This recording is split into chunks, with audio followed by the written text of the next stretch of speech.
is in that bowl. I'm gonna show you how to make the perfect paper mache. You will need salt, flour, and some water. First, you pour out some flour in your bowl. Now, when you're mixing up your paper mache, you only want to mix up the right amount, because there's nothing worse than a half bowl of paper mache lying around, because it's going to get gross.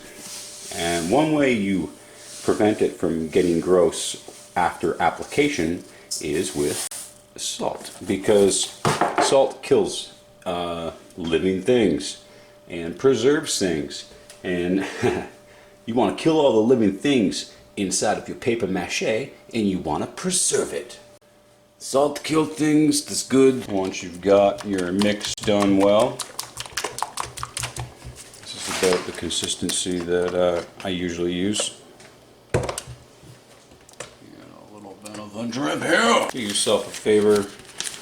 Do yourself a favor and never use something like that.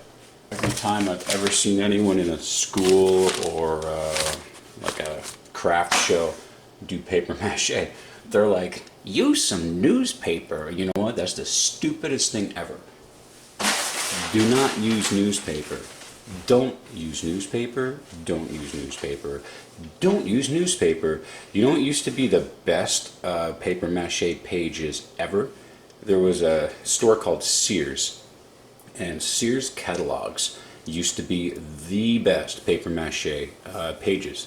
And then they shut down and I couldn't get any more Sears catalogs and I didn't know what I was going to do. And then I discovered that wrapping paper is almost identical to Sears catalogs.